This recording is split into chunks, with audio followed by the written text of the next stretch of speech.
Hello, Deicide fans. Welcome back. Welcome back. All right, so I've been listening to Deicide a lot lately because I'm seeing them tomorrow, so that's pretty cool. I know someone asked me to do like a discography breakdown or whatever. I think I'm just gonna do like multiple videos about Deicide, because I think these two records kind of need their own video, man, because like they're kind of universally considered. Like most people, for whatever reason, think of these as like the shitty records, and I always, for years and years, man, I kind of had the same opinion that they were like, kind of cookie cutter, generic, boring, and you could still argue that, but I was listening to them yesterday, man, and today, this morning. Excuse me. And I'm talking about, of course, Insineratehymn and In Torment and Hell, the fifth and sixth Deicide studio albums, respectively.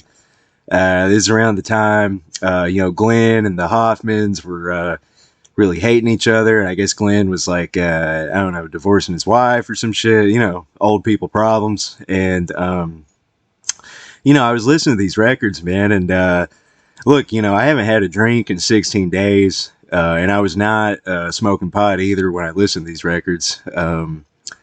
So, like, I trust my opinion on this one. This isn't just like, intoxicant-induced enthusiasm, because you can sometimes have that. I mean, we've all been drunk at a show, and you think a band's really good, and then you listen to them on the record, and it sucks balls, But anyway, man, I was listening to these records, man, and I'm like, what the fuck does everyone have against them? Honestly, man, like Incinerate 'em and In Torment and Hell. What's crazy, dude? Like the first thing you'll notice, it's like, okay, same style as the older shit, but just not as good. But I mean, dude, as guitar players, I think the Hoffmans are more interesting than any of the guys who have been in Deicide since they left the band or got fired, whatever. I mean, I'm sure they all have different stories about what happened. And I actually think, despite like the short lengths of the records and the, kind of almost self-parody type song titles and shit, I mean, the lyrics are getting pretty dumber and dumber on these, man. But there's actually like a decent amount of like musical variation on these records, especially like with Incinerate 'em. You got like some of those slower parts, and that almost kind of remind me of like I don't know, I guess maybe like that Gallery of Suicide, Bloodthirst era of like Cannibal and shit like that, where you'll kind of have like a little bit of a groovier, slower part mixed in and stuff like that. So that's kind of interesting. I mean, I'm not saying either of these records, Incinerate 'em and In Torment and Hell are masterpieces by any means, but you get on the internet, man, you got, people giving them 0.5 out of 5 and shit like that, like as far as like the star rating on different websites and stuff like that.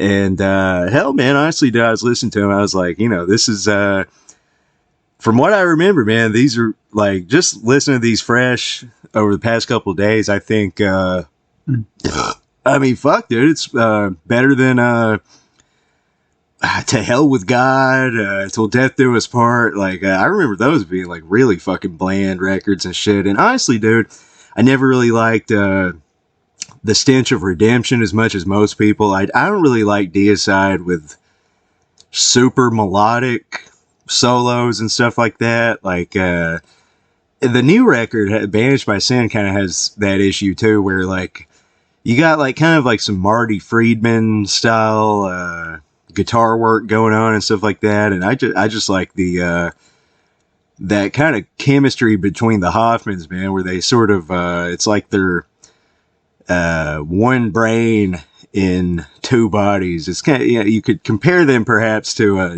Donald Fagen and and Walter Becker, where they're just on the same page, man. Like the way they play guitar is just sweet. In Torment and Hell, I think I might actually like more than Incinerate 'em, and people always say that that's like, the biggest turd of all turds. But I mean, the fact that you can even kind of remember some of the riffs automatically puts it above like Frozen Soul, 200 Stab Wounds. What's that one? There's this newer band that's oh, dude, yeah, I'm probably gonna offend some people. Not a big fan of that band, Worm. Foreverglade by Worm. I heard that record. I thought it was just, kind of mediocre.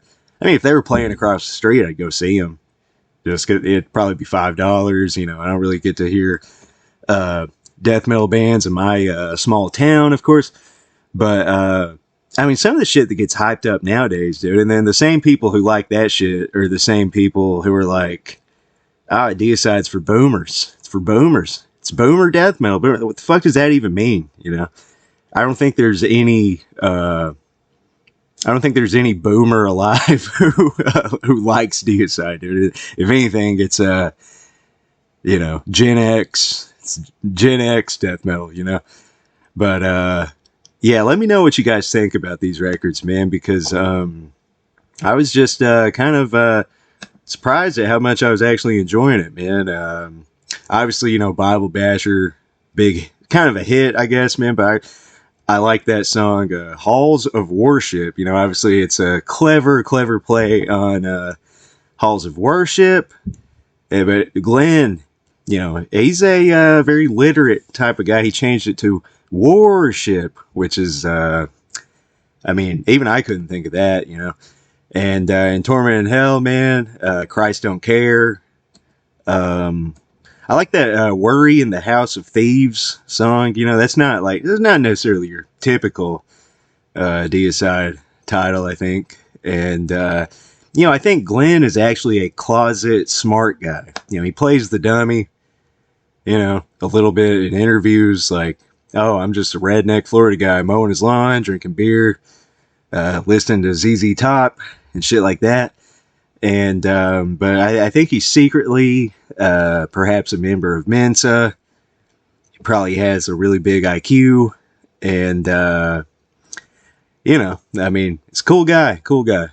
So yeah, let me know what you think about these records, man. I think I'm gonna, after I'm finished with this shit, man, I'm probably gonna try to listen to like some of the that other, like that kind of period of Deicide where I'm not as familiar with it, like some of those records, man, I've only heard like once or twice, like In the Minds of Evil. Like I remember thinking it was okay, but it's possible, if I listen now with fresh ears, or fresher and more mature ears, I might have a different opinion on everything, although I might be wasting my time, because honestly I doubt Deicide is going to play anything after like 1997, except for maybe like 2 or 3 songs off the new one, Banished by Sin, and they'll probably play the song Scars of the Crucifix,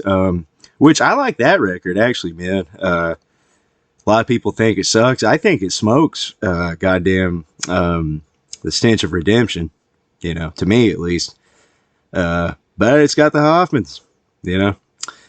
So I think that's the missing link in Deicide nowadays, the Hoffmans.